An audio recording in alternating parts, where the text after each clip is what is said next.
Hello everyone, welcome to our channel. मैं राकेश कुमार स्वागत करता हूं हमारे यूट्यूब प्लेटफॉर्म पे। आज की क्लास में हम लोग बात करने वाले हैं वोकैब में कुछ इडियम्स के बारे में। देखिएगा, इन इडियम्स को याद करने के कई सिंपल तरीके हो सकते हैं जो हमने बात की है। अब हम जो जितने भी इडियम्स आज की क्लास में पढ़ने वाले हैं उनको याद करने के बहुत सिंपल और आसान तरीके बात करने वाले हैं। पहला इडियम आपके पास में दे रखा है वेट वंस विसल्स। शराब पीना, हैव अ ड्रिंक, ये आपके पास में दे रखा है। याद कैसे रहे? 14th सेंचुरी में जॉफरी चेसर का जो कैंटरबरी टेल्स था उसमें पहली बार वेट वंस विसल्स नाम का जो इडियम था उसको यूज किया गया था। इडियम्स मतलब लोकोक्ति, कहावत और मुहावरे जो नाम आप जानते हैं, ये जो इडियम्स होती हैं वो किसी भी एक बात को इनडायरेक्ट रूप से कहने का एक तरीका होता है। इस इडियम को याद कैसे रखेंगे उसके बारे में अगर हम बात करें तो देखिएगा, वेट नाम का जो शब्द आपको दिखाई दे रहा है, वेट का मतलब बोलो क्या होता है? गीला होता है।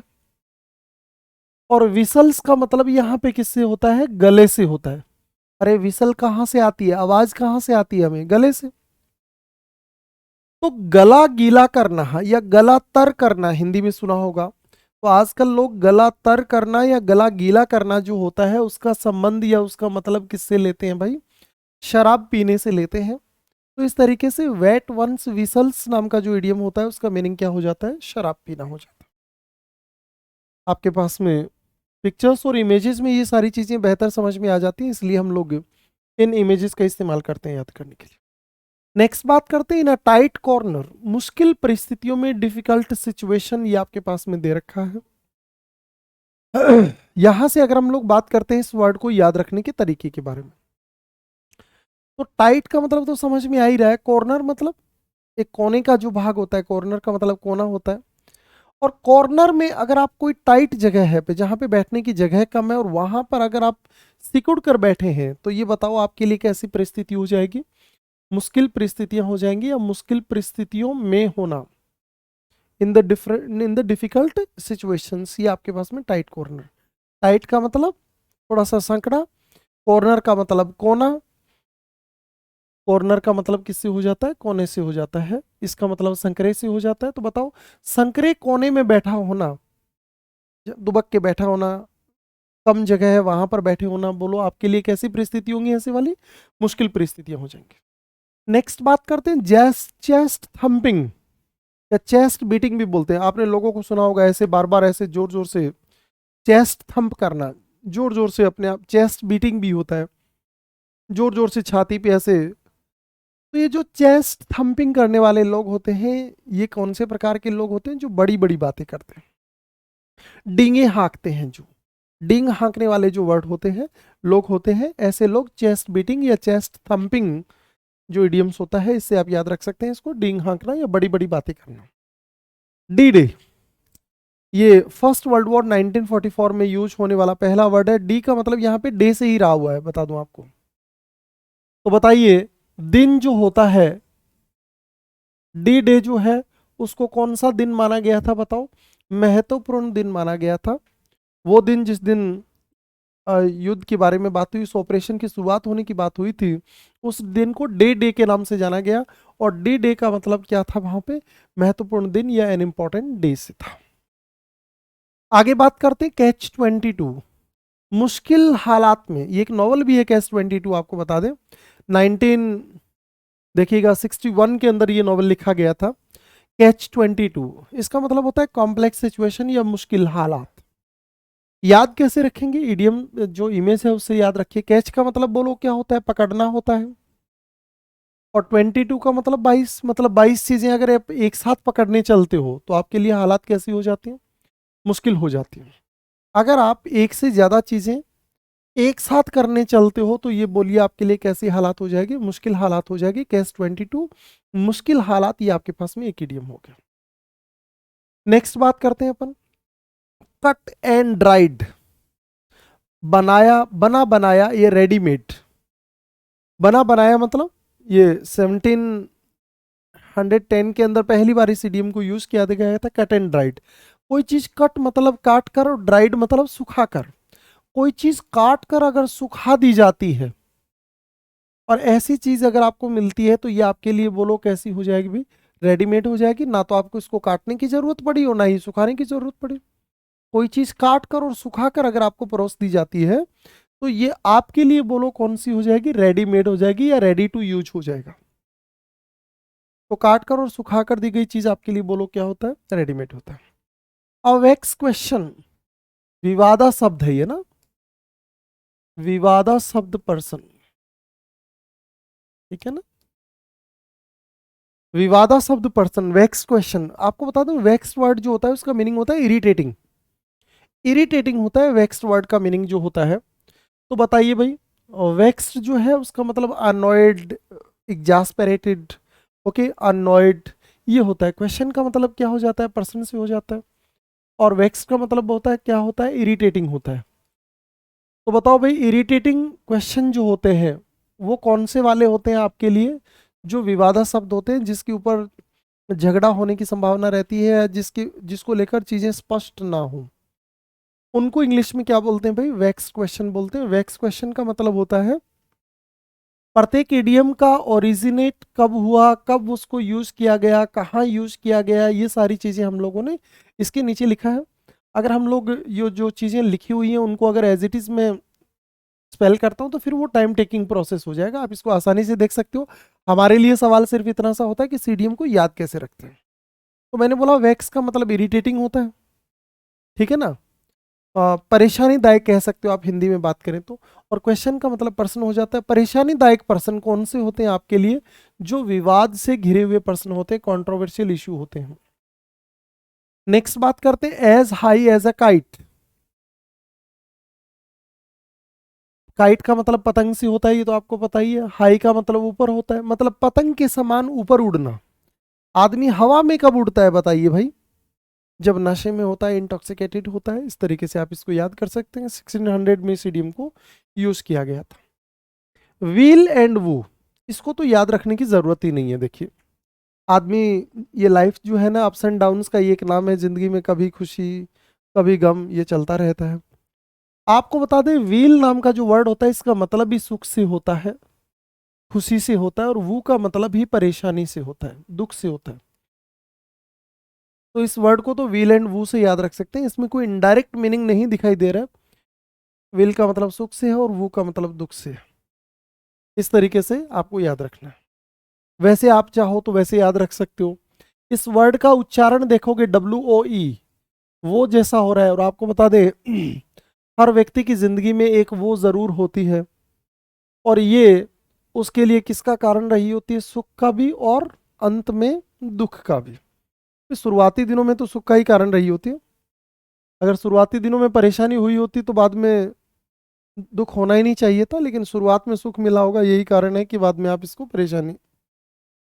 हिमालयन ब्लंडर, हिमालय आपको पता है बहुत बड़ा पर्वत है, और ब्लंडर का मतलब गलती होता है। ब्लंडर वर्ड से पहले बिग नाम का शब्द इस्तेमाल नहीं किया जाता, ये याद रखेंगे। तो इसका मतलब हो गया हिमालय के समान गलती। हिमालय चूंकि बहुत बड़ा है, तो हिमालय जितनी बड़ी गलती मतलब सीरियस मिस्टेक या फिर बड़ी मिस्टेक। गांधी जी ने इस हिमालयन ब्लंडर जो नाम का है, ये कौन सा चोरा चोरी कांड था शायद, उसमें इस इडियम को यूज किया था। आगे बात करते हैं अपन, एल्बो रूम, थोड़ी आजादी होना, लिटिल फ्रीडम होना। अब देखो रूम का मतलब क्या होता है, रूम का मतलब खाली जगह होता है। एल्बो का मतलब, एल्बो का मतलब कोहनी, मतलब आप कोहनी सीधी कर सकें।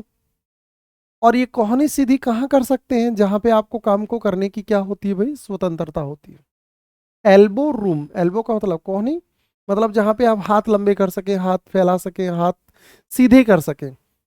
ऐसा आप कहाँ करते हैं, क्योंकि जहां पे आपको पैसे देकर काम करवाया जाता है वहां तो आपको वैसे भी बिजी रहना होता है। तो ये एल्बो का मतलब कोहनी से होता है, रूम का मतलब जो है वो खाली जगह से होता है। ऐसी जगह जहाँ पे आप अपने एल्बोज जो है उनको स्ट्रेट कर सकें, सीधा कर सकें, ऐसी जो जगह होती है वहां पर आपको थोड़ी क्या होती है बताइए, आजादी होती है।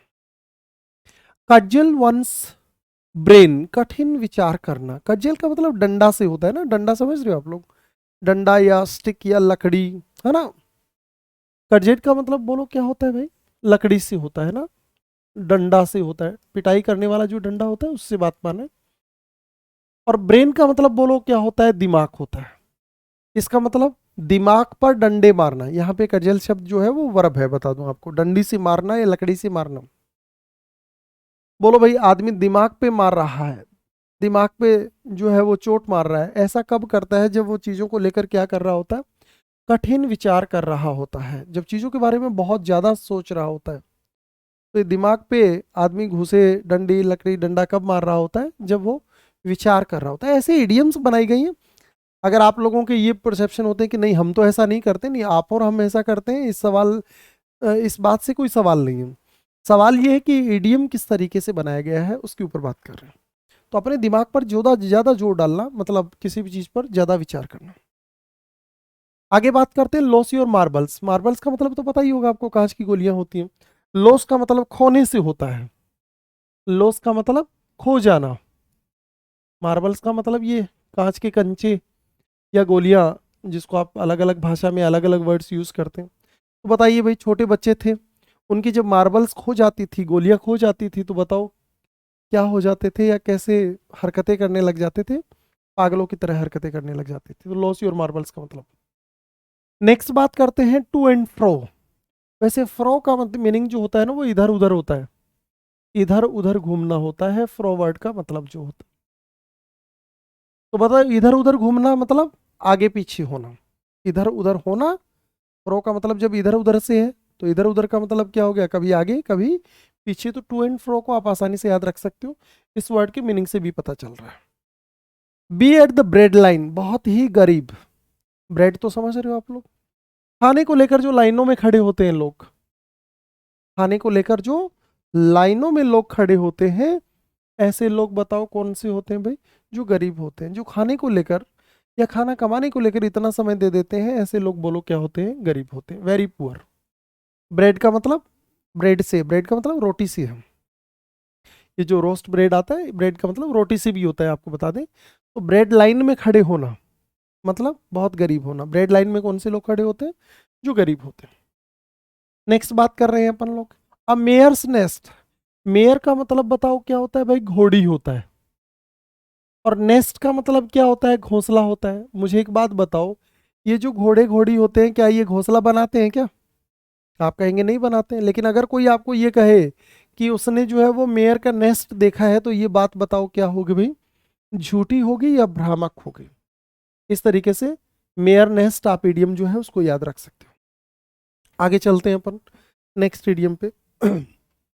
अगला आपके पास लैम एक्सक्यूजेस है। लैम एक्सक्यूज का मतलब न जचने बहाने। वैसे लैम का मतलब जो होता है ना, वो लंगड़े से होता है, लंगड़ा। ठीक है। और एक्सक्यूज का मतलब बहाने से होता है। बताओ, लंगड़े बहाने। लंगड़े बहाने ज्यादा नहीं चलते, और ज्यादा नहीं चलने वाले बहाने बोलो कौन से होते हैं? न जचने वाले बहाने। जैसे हमने यहाँ पे किन्हीं दो लोगों की फोटो बताई है, और ये जो मैडम है वो उनको कह रही हैं कि ये आज के बाद लड़ाई नहीं करेंगे।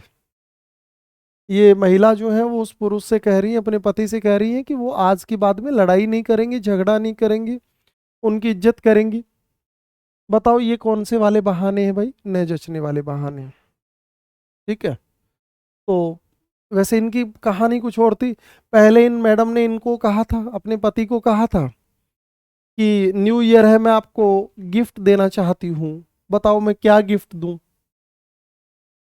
तो इन्होंने कहा कि तुम मुझे गिफ्ट भले मत दो, तुम थोड़ी मेरी इज्जत किया करो, थोड़ा मेरा कहना मान लिया करो, और घर में थोड़ा तमीज से पेश आया करो।